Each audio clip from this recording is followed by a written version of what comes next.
community to come together, but it's not really people like us that make it special. It's everybody else.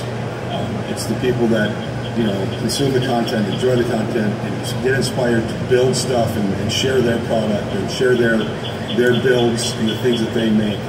That's really what makes it exciting, and that's really what makes this community great. So it's hats off to all of you. It's hats off to everybody out there who is out there getting their hands dirty, making some cool stuff, and sharing. So if you are one of those closet folks that are building stuff in the background and just aren't getting it out there, please take some pictures, throw it on Instagram, throw it on Facebook, make a video, put it up on YouTube. We want to see it. It's absolutely the most wonderful community I've ever been involved with, and I hope to see it keep growing and growing. So, Makers Central, I love you guys. I'm really sorry I couldn't be there. So is the motorcycle coming behind me. He wishes I was there too. I will, however, be around this weekend in an interesting way. If you see me, I'll be on an iPad or a cell phone doing the live, just chilling out and visiting, so please keep your eye out for that. And if you do get a chance, please say hi. I would really enjoy that. That being said, can't wait to see all the posts from Makers Central and all the fun stuff that goes down. You guys have a wonderful time, and thank you so much for making all this happen, Nick. Cool stuff.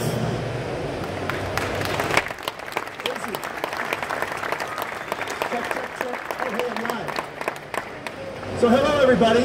I can't believe so many people came out to this. This is amazing. It's really amazing. I want to thank everybody, and so many wonderful, beautiful comments when I meet people one-on-one. I really appreciate it, and it's just nice to see how big this community is here. Nick, what do you think? We're going to do one next year?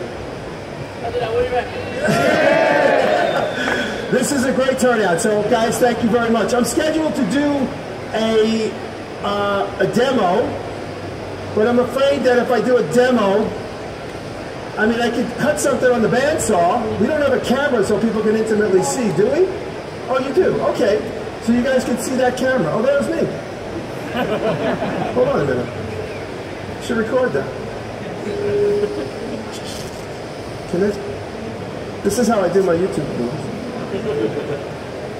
That's how? It doesn't sound. Never mind.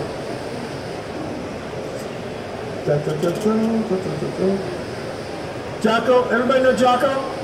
Jocko's my main man on stage since we don't have Izzy. So I guess doing a live demo like this is a little difficult because we only have a limited amount of time, so I can't really whip up, you know, something that I really would like to. So I think I'm going to do a bandsaw demo. How many people here like to use a bandsaw? By show of hands. Quite a few. How many people want to use a bandsaw, never used whatever? All right, just about the same amount of people. So I'm going to demystify some bandsaw techniques, hopefully. Are we ready to go here?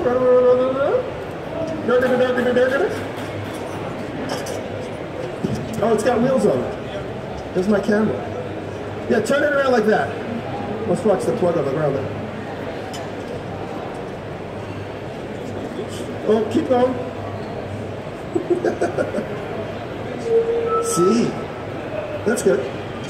Just like that's good. How are we doing? You're okay? You're going to eat some sawdust. You all right with that? Cool. Oh, is that me? Oh, that's good. Hey, hand it to me.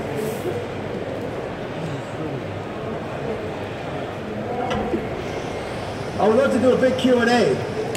Anybody have a question in the front row so I can talk while we get started? Who's got a question? Anybody right here? Anybody? No? How's your coffee? What, I got spray paint on my thumb. Every time I do the stencil, I got spray paint on my thumb. That's not bad. I'm usually hurting myself, but this week I'm okay. Hold on a minute. If I go like that, I can see everybody. So I haven't tested the equipment yet, but one thing, this is just a 2x4. I'll show you a simple technique. Now I'm going to freestyle. What word should I make? Maker. How about that? Maker. Maker has M-A-K-E-R, 5 letters. I'll go like this. M-A-K. So I have M-A-K-E-R. Now I'm going to freestyle this, but I need my glasses. Which, there they are. Is that my microphone hissing like that?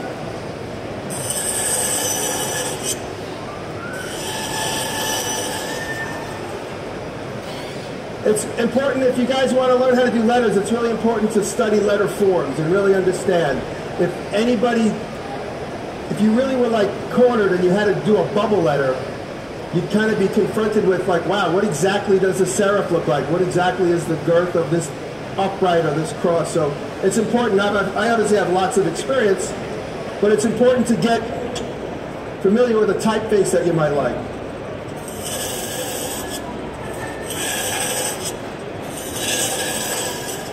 I had a strict rule with my students. I don't teach anymore, but when I did, I said they were never allowed to make up a font. Until you really get confident and understand lots of different font faces, you're not allowed to really make up a font. I didn't let them. But in this case, I'm just improvising, so I'm okay. I'm allowed to make up a font.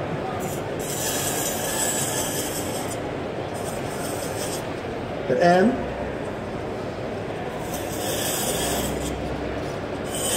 A. Now I'm working with a really fat blade, so one thing you can do when you have a fat blade on a saw, you could still make letters.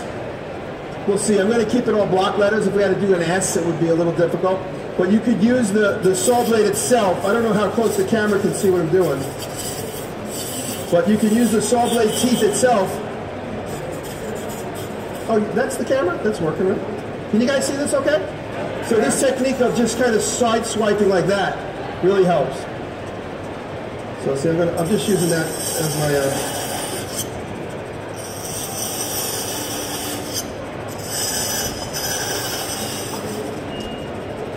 And I should have a pencil to sweep away the butts. That's a real dangerous thing. You got to be careful of that. You have a pencil? Compliments of Trident Tools. M-A-K. I'll come back. I'm still thinking about what I'm going to do in the middle of that A. I'm not sure. I might go kind of 70s avant-garde and leave it out so it looks like a push-pin typeface.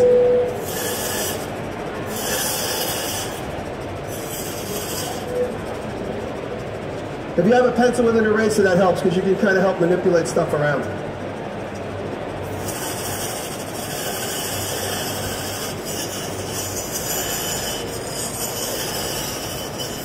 Now, this is an instance where, see, I run into a problem here, so I'm going to shut the blade off because I could pull it off if I'm not careful. You can always just shut the saw off. It's obviously a very simple precaution. I couldn't have done that quite easily without presenting to pulling the blade off. So, and you see, I got to work all that out. I'm just freestyling here, so I kind of imagine what it needs to look like. But now that I have more room in there, I can get back in there, pull out. I got to turn the blade around from this way.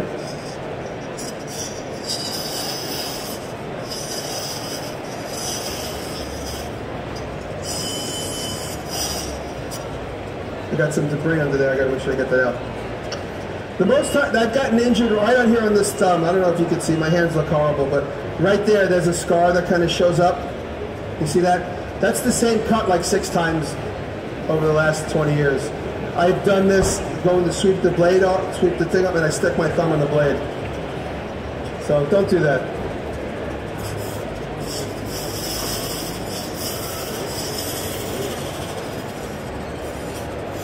Don't forget, you can just use the tip on the blade to just get rid of the material.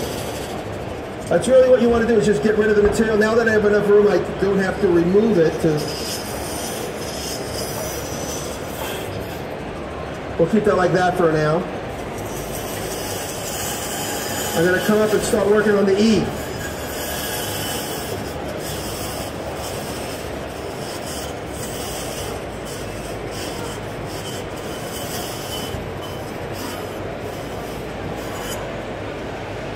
Again, I'm just freestyling, so.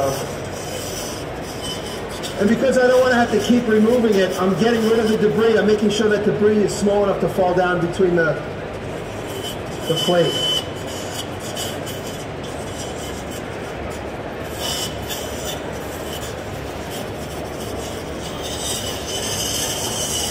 Now I have enough room to go in there.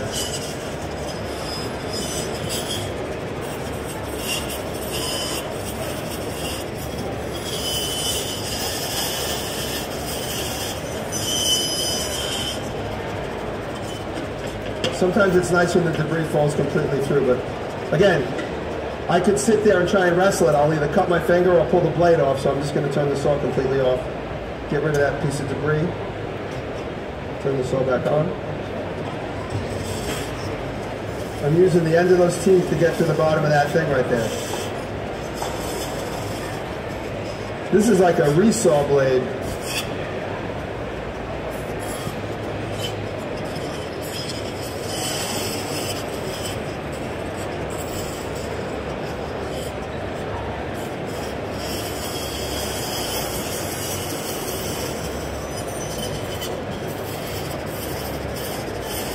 Just getting rid of that material there.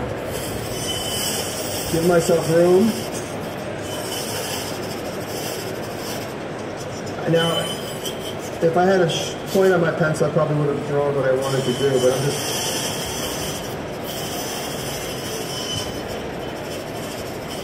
When you practice enough, you start to be able to see what you want to do without having to draw the line.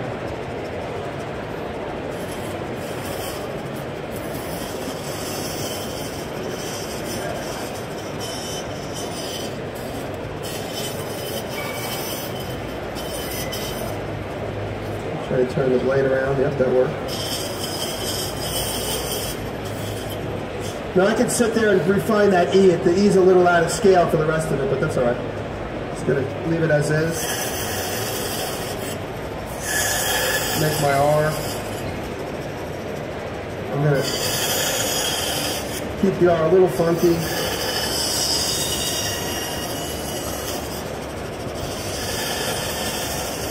My R is really bad. I can tell I'm already out of scale.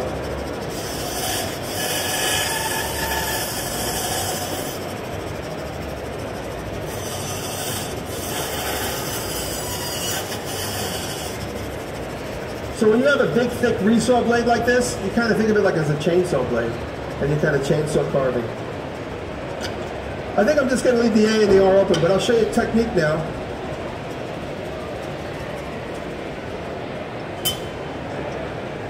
We could set up our fence, see if our fence works.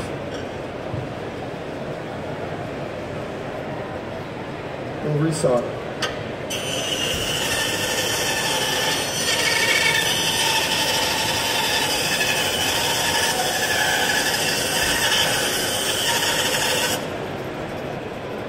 There you go. I'm going to make one for everybody in the audience. It's going to be paper thin.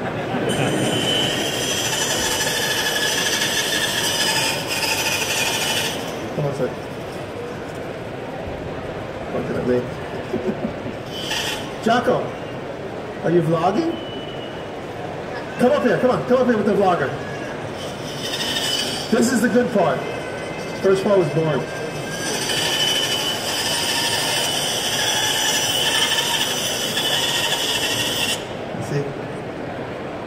See? This looks like 70s to me because it's like Milton Glaser with no things in there. Does anybody know who Milton Glaser is? No graphic designers in the audience? Okay, turn that back. I'm going to make it a little thinner. Maybe we'll get a couple more. Milton Glaser is a graphic designer from a company called Pushpin Studios. And he made a typeface called Baby Teeth, and none of the insides of the letters are filled in. They're all just...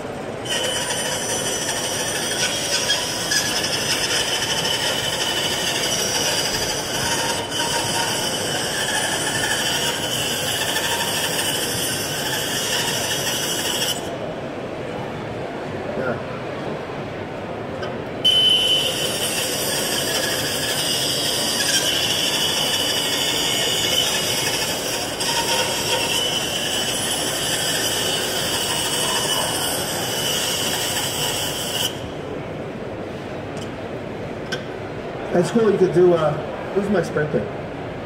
CCC. There it is. Yeah, that one's yours.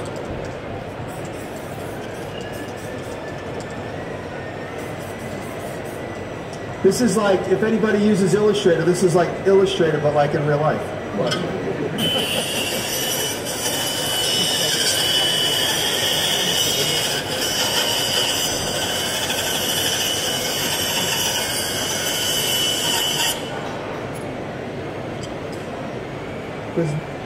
black, but it's not on.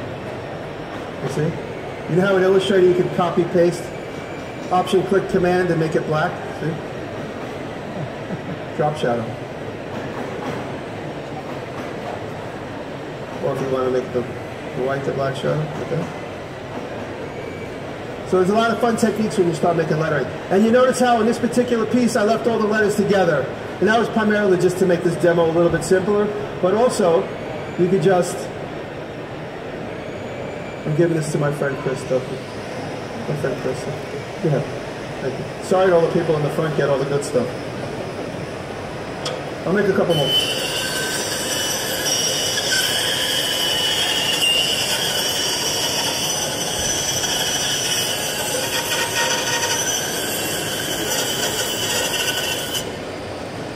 Anytime I'm pushing something through the bandsaw blade and I'm rushing it, I'm thinking of the, anybody see the Matthias Wandel video where he discusses how the saw blade pulls the saw dust through the saw blade, and he had like a big, it's a good video to watch. Matthias describes how the saw blade actually does what it does when it's pulling the wood through the cut.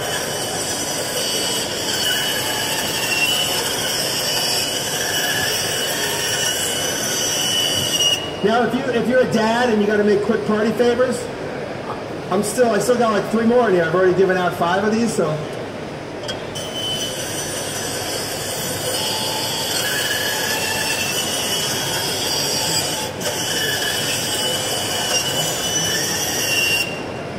I'll make a couple more of these and then we'll close.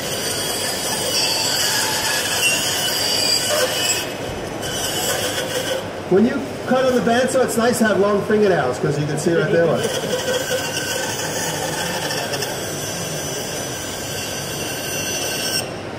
By the end of me cutting a lot of letters, all my fingernails are nipped.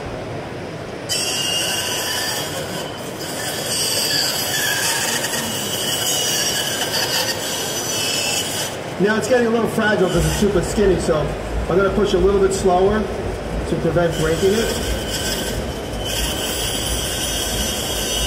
I'm trying to keep it from vibrating too. Watch it vibrate a lot, see there?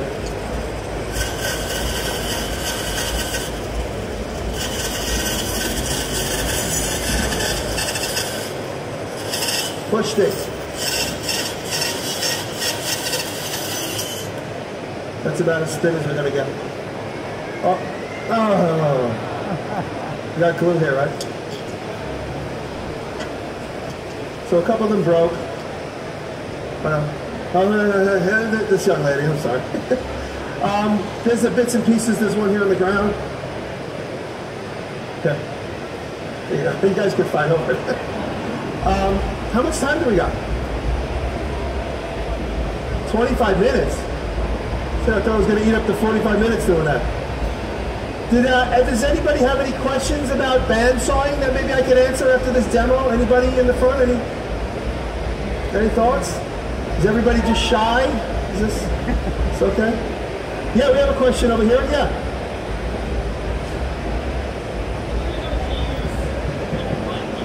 Yeah? Does that mean that you have to go faster, or you would be able to go slower through the wood? Well, it's funny. I don't honestly know a lot of, he said if I was using a wider blade, can I go faster or slower? I go as fast as it feels comfortable. I mean, it depends. If you're a sawmill and you need to produce a certain amount a day, by the time you're a sawmill, you'll know all those details intimately. But when we're just starting out here, I go as slow as feels comfortable. I don't want to overburden the blade. If it starts to slow down, certainly you know you're going too fast. And if you're going too slow, you're overheating the blade. So there's like a comfortable medium. And if you have, this looks like it might be an 8 tooth per inch or a 7 tooth per inch. If you're going with a much thicker blade, typically for more resaw, you have like a 4 tooth per inch. And that cuts really good. So you'll be able to remove a lot of material somewhat quickly. But so it all depends. You know, like I said, too slow, you can overheat it. Sometimes, I use a lot of times in my videos, I'll use a bandsaw blade that has 14 teeth per inch. And that's a really fine cut for like aluminum or brass or even wood. And sometimes I resaw with that. It's not a great idea because it does overheat. It's not removing enough material fast enough. But, oh, I like the back of that young man's shirt. Look at that, it says my name. Thank you. Any questions on bandsawing? Yes, sir? But what do you got?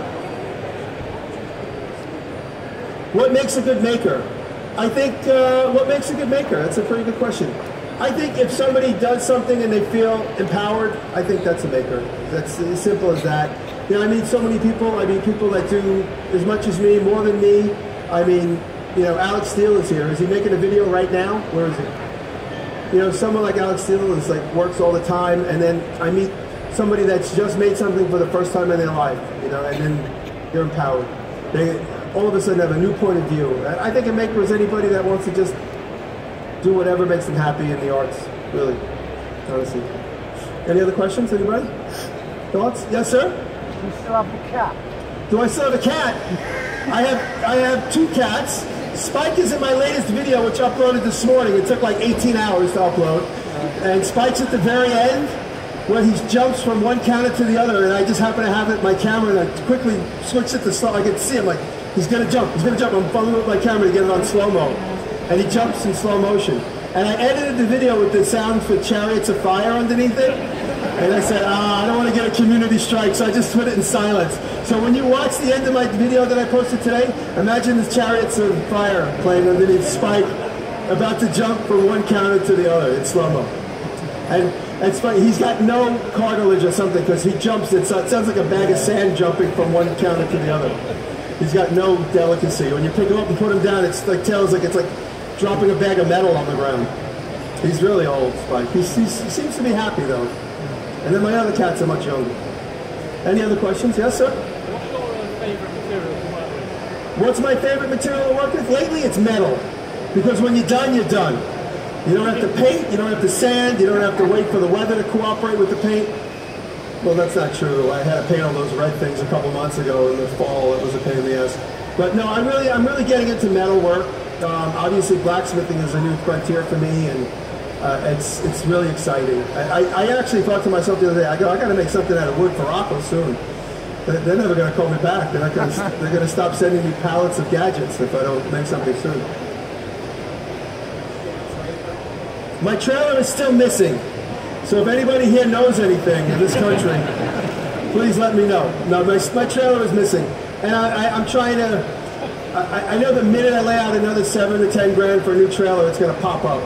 I'm going to be behind it at a red light. It's going to be like Pulp Fiction. I'm going to be at the red light. Oh, yeah, go ahead. We'll get to you guys in the back. Yeah. Oh, yeah, Maker Church, the Maker Church, dubbed so by Kyle from our buildings. Kyle kept telling me, because Taylor kept saying, we were looking at all these Scandinavian-style buildings and barns, and everyone's got a really steep pitch. And Kyle kept saying, it's going to look like a church, dude. It's going to look like a church. I'm like, well, it's not the worst thing. I don't mind if it looks like a church. He's like, no, I mean, it's going to be really tall, man. And so when we made it, he just started calling it the Maker Church. But I had windows put in it while I was traveling here. So the windows are in it, and I haven't even seen it yet. The last time I was in it, all the windows were covered with the wood still. I went home to New York to get on a cab to come to the airport, and I was in the cab, and David sent me pictures of the building opened up. He opened all the window holes, and then the next day, which was yesterday, I think, my time's all messed up, he put all the windows in. So it's moving along. My buddy Patrick is now my new general manager for the electrical work, and we just partnered up with a company that's going to provide a lot of the electrical wiring. I got quotes on the siding. So through the winter, I was basically storing my nuts, if you know what I'm saying. And now that the spring is here, I'm going to spend some of my nuts and get the building moving along. So it was good. The winter was brutal in New York this year. It just seems to have never ended, and it was just brutally cold. So it's another thing we couldn't really do much. But it's moving, and I can't wait to get it going. And in all likelihood, I'm going to keep the other big giant shop just as a dumping ground for my machine collection that's growing, and I'll be able to curate and keep cool things in my backyard. So it's cool. We had a question back there. Anything good back there? Blue shirt. What do you say? Oh, what makes a good bandsaw? Sturdiness. Something that's sturdy. Like, the Craftsman made a couple of bandsaws in the 70s, and when they're on, they're like, horrible. You want a bandsaw that's balanced, that's sturdy, that's heavy. I constantly recommend in America, I don't know if you guys have them here, Rockwell 14-inch Rockwell Delta from like the 1930s, 40s up until like the 80s, 90s. They're made almost the same the entire way. The older seems to be heavier gauge metal, of course, but a Delta Rockwell where you can adjust the knobs. This is, I never saw this one, but this has hand adjustment knobs. And the Delta Rockwells have the hand adjustment knobs. You can adjust the bottom guides right here, the top guides right here. You don't need an Allen key. That drives me nuts. All the new equipment has Allen key adjustability. You're fumbling with the Allen key. It's always at the wrong angle. You can't get the turn you need. And you gotta, sometimes you gotta tighten the Allen key with the short end, and 10 minutes later it's loose again. So I really poo-poo anybody that has Allen key adjustable knobs. It really drives me nuts. Just with a little bit of extra time in manufacturing, you can have a good quality product that's easily adjusted, easily used. Because we're going to jump in it, like if you only have one bandsaw and you want to jump between a 1/2 inch thick blade and an 1/8 inch thick blade, you got to break out the Allen keys. But on the Delta Rockwell, you can go in and out. So sturdiness and easily adjustability. Excuse me. Any other questions? Who's got? Oh yes, what do we got? Do I like using my laser cutter? I love using my laser cutter. I say, like, if you guys have watched my Genesis since I started, I was a total analog guy. I mean, that's probably why I did well with Make Magazine, because you had all the 3D printing and electronics, and I was like the go-to guy for just like good old-fashioned hand-making stuff, because that's how I grew up. And to be perfectly honest, I was intimidated to learn new technologies. And so I said, if I'm going to be here in this space where people are watching me, I at least want to provide new, good content. I myself was getting a little bored and a little envious watching myself do the same thing each time, but watching these other people make cool things on lasers and plasma cutters and CNCs. So since 2013, I've opened my entire universe up to learn CNC technology, which I really was opposed to only because I was scared. To be 100% honest, I was opposed to it, and I would poo-poo it only because I'd be like, oh, I gotta learn a new technology. I'm already comfortable with what I know. But, so I was kind of constricting my own growth. So if I can serve as an example to any of the guys at my age, I think you're gonna just do fine, because it's just handed to you, you're gonna do fine. But when you're like over 40 and you don't want to learn anything new, it scares you, and you're like, I don't do email, that's not my thing. Get over it and learn how to do it. It'll open up a whole new world for you. Oh, thank you. Oh, thank you, Jocko. No, honestly, because it's really, for me, it was just fear. Just plain and simple, and it's hard to admit, but I have to admit it. So, I love my laser cutter, and I think my laser cutter, my plasma cutter, I say it all the time, it's like having special powers. It's like being like, who's the guy that makes the rocket with the red and gold suit? What's his name? Marvel guy. Iron Man. Iron Man. It's like being Tony Stark. You can do anything. It's really, oh my God, get hands dirty. Hello, how are you? Nice to see you in person. Any other questions? Yes, well, I see that first. Well, what's the difference between creativity and craftsmanship? The difference between creativity and craftsmanship. The difference between creativity and craftsmanship. Creativity. I think craftsmanship, craftsmanship kind of, in my opinion, reminds me of somebody that's like a learned tradition. And being here in Europe, there's so many traditions that are handed down. And they're done exactly the way that they're supposed to be done, the way they've been defined by the guild, has to be done exactly this way. And I think creativity is kind of going outside the lines a little bit, taking that and going outside the lines. I mean, that's just my opinion. Obviously, that can be debated forever. But the idea of craftsmanship combined with creativity, I think is a fun YouTube channel. Thank you. So, yes, sir. You had 500 quid to start a workshop. What tools did you buy? 500 quid to start a workshop. That's in American money. That's probably 50 cents. I don't know, how much is that? About $700-800. I think get a bandsaw, because with a bandsaw with a fence, you can cut straight lines and you can cut curved lines. And a bandsaw and a table saw, I think, are the two most critical things. Because with a table saw, you can do cross-cutting, make yourself a quick down and dirty sled, and you can get some really beautiful miters and some good cross-cuts, provided you got room. My old shop was 15 feet wide, and 40% of that was taken up by benches on either side, so I'd have to literally like kind of half chop to go for the cross-cut sled. So if you do have a table saw, you want 8 feet wide and at least 8 feet in and out on your in feet, out feet. In America, all the wood is processed at 8 feet. I don't know if it's the same thing here. what's that, 2 point something meters or 1 point something, 2.4? Yep, see. So any other questions? Yes, sir. Yeah. Yeah, a lot of people, you guys remember I took in that old car and I was going to fix up that old pickup truck. I made a couple of videos of me working on that pickup truck, but I looked at the edits and I'm like, okay, I'm just putting nuts and bolts together. Even when I sped it up, it didn't look cool. Because you looked at the hub of a wheel and it looked exactly the same as it did when the video started. So I'm always looking for that transformation, that like arc. So for me to like restore cars, I'd like to do something that like really has a big transformation. So I have in mind to take a four-door Cadillac and make it a pickup truck. Something I've always wanted to do since I was a kid.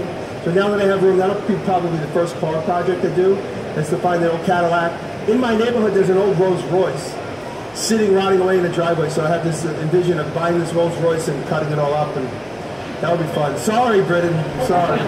But it's probably made from here. It's sitting in upstate New York, rotting away in someone's driveway. I was gonna go make a deal with the guy. Any other questions? All right, we got one here. How long does it take to edit my videos? Sometimes it's really quick. Sometimes the vlogs take a long time. Because the vlogs, it's like every minute it's a decision. What happens here? What should I do here? Does this juxtaposition work? If I edit it or stretch this out, it'll beat to the beat of the song that's under it. So that takes a long time. That could take hours, like 8 hours.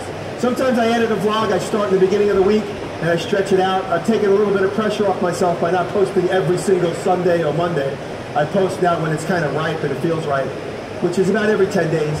But when I do a build video, I shoot it really tight. If you guys are out there, if you're going to start making YouTube videos, most important thing is to shoot tight. The death of a YouTube beginner is to start with a GoPro camera just running in the corner of the room. You have that surveillance video of you, and it looks the same. You can speed the whole thing up. It looks exactly the same as before you started making it to when you're done making. You really want some nice intimate stuff. You want to go in close, come out, in close, come out. So the surveillance camera really is not a good approach if you're going to start working with a YouTube camera. Just move right in there and only shoot, like if you're going to shoot, just shoot what you need. Don't shoot extra stuff, because that will slow your edit down. Getting back to the original question. I shoot really tight, and Brett's with me. Is Brett in the audience? Brett? Brett's my cameraman lately most of the time, so thank you, Brett. But Brett knows when to start and stop. We shoot tight, and I could bring all that video into the timeline and just speed it up 4 times.